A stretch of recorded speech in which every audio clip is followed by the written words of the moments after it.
मान्यवर अभी एक फैशन होगा, आम्बेडकर आम्बेडकर आम्बेडकर आम्बेडकर आम्बेडकर आम्बेडकर। इतना नाम अगर भगवान का लेते हैं तो 7 जन्मों तक स्वर्ग। साहब भी जब सदन पहुंचे होंगे तो संविधान के मुताबिक ही वो सदन गए। भारतीय जनता पार्टी की पूर्व बहुमत सरकार आई होती तो संविधान बदल के यह आरएसएस की किताब से देश को चलाने का काम करते। साथियों नमस्कार, आज मेरी उपस्थिति जनपद गाजीपुर में है। समाजवादी पार्टी के कार्यकर्ता और नेताओं द्वारा लगातार पुतला फूंकी जा रही है और आक्रोश कहीं न कहीं देखा जाए तो चरम सीमा पे है। जो सदन में बयान आया माननीय गृह मंत्री जी का कि अम्बेडकर अम्बेडकर अम्बेडकर अम्बेडकर, यदि इस तरीके से भगवान का नाम लेते तो 7 पुश्त जो है वो स्वर्ग में चली जाती। ये बयान सुन करके पूरा देशवासी जो कहीं न कहीं अम्बेडकर को मानने वाले हैं, वैसे तो पूरा देश अम्बेडकर को मानता है और अम्बेडकर के ही दिशा निर्देशों पे चलता है। जो उन्होंने दिया है, जो बाबा साहब ने दिया है, वो कहीं ना कहीं एक तरीके से देखा जाए तो उन्हीं के बदौलत सब कुछ है। और इसी चीज़ को देखते हुए ये देशवासियों को बुरा लगा कि किस तरीके से एक बाबा साहब का अपमान किया गया। हालांकि मैं अपने स्तर से नहीं, ये सभी लोगों का बयान है और इसी चीज़ को देखते हुए यहाँ पे प्रदर्शन किया जा रहा है। आइए यहाँ पे समाजवादी पार्टी के कुछ कार्यकर्ता और नेता हैं, उनसे आपको रूबरू कराता हूँ। जिस तरीके से आज पुतला फूंका गया, ज्ञापन सौंपा गया, क्या कुछ होगा, आपको क्या लगता है? सबसे पहले आपका स्वागत है। धन्यवाद आपके चैनल को। और मैं अभिनव सिंह, विधानसभा उपाध्यक्ष गाजीपुर सदर।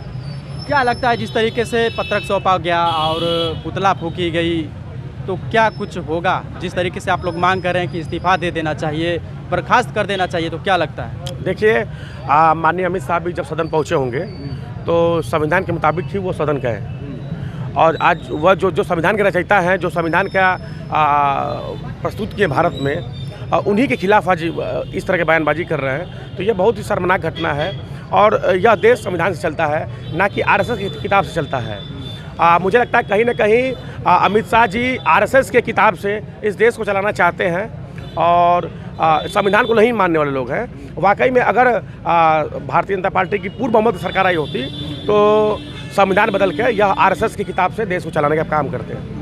तो क्या लगता है जिस तरीके से यहाँ पे आप लोगों को पत्रक सौंपे, पुतला फूके, तो कहाँ तक कार्रवाई हो सकती है? अगर नहीं हो भी तो फिर आप लोग क्या अगला कदम क्या रहेगा? देखिए, हम लोग गांधी को मानने वाले लोग हैं और वो लोग गोडसे को मानने वाले लोग हैं।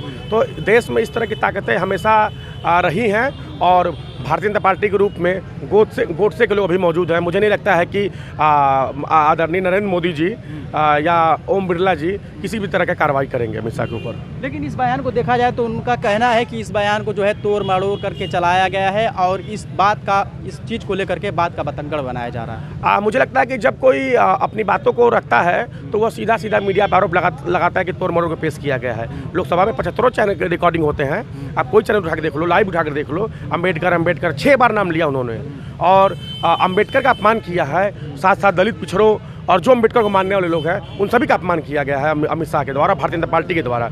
लगातार इनके विधायक सांसद द्वारा कहा गया कि अगर देश में बहुमत की सरकार बनती है, देश में भारतीय जनता पार्टी की एक तरफा बहुमत आती है तो संविधान बदलने का काम किया जाएगा। तो ये अपमान लगातार करते आ रहे हैं, ना कि कोई नया अपमान है। भारतीय जनता पार्टी का सिद्धांत रहा है अम्बेडकर के खिलाफ, दलितों के खिलाफ, पिछड़ों के खिलाफ, संविधान के खिलाफ। यही चीज़ को देखते हुए समाजवादी पार्टी के जितने नेता ये कह रहे हैं कि यही तो एक जरिया है, इसी के बदौलत धीरे धीरे करके संविधान को बदलने का काम किया जाएगा। इसी तरीके से जो बयान आया, निश्चित रूप से अगर भारतीय जनता पार्टी को मौका मिल गया तो संविधान बदलने में बिल्कुल देरी नहीं करेंगे।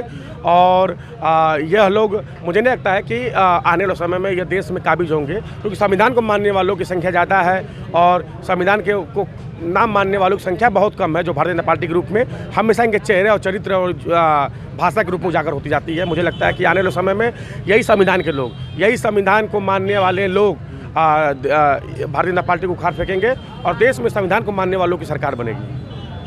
तो चलिए, जिस तरीके से देखा जाए बाबा साहब ने देश को एक अलग ही रूपरेखा दिया है, उसी के रास्ते चलते हैं लोग। और जो सांसद में जाते हैं, जो विधानसभा में जाकर के बैठते हैं, कहीं ना कहीं उनका ही दिया गहरा है। लेकिन ये लोग भूल जाते हैं कि हम किसके बदौलत आए हैं। जिस तरीके से बाबा साहब का अपमान भरा संदेश आया है, बयान आया है, लोग इसको देख करके काफ़ी आक्रोशित हैं और ये आरोप लगा रहे हैं कि जिस तरीके से वो बयान दिए हैं, कहीं ना कहीं उनको बर्खास्त किया जाना चाहिए। ये खास तौर से समाजवादी पार्टी के कार्यकर्ता और नेता द्वारा कहा जा रहा है। तो साथियों, आपका क्या विचार है?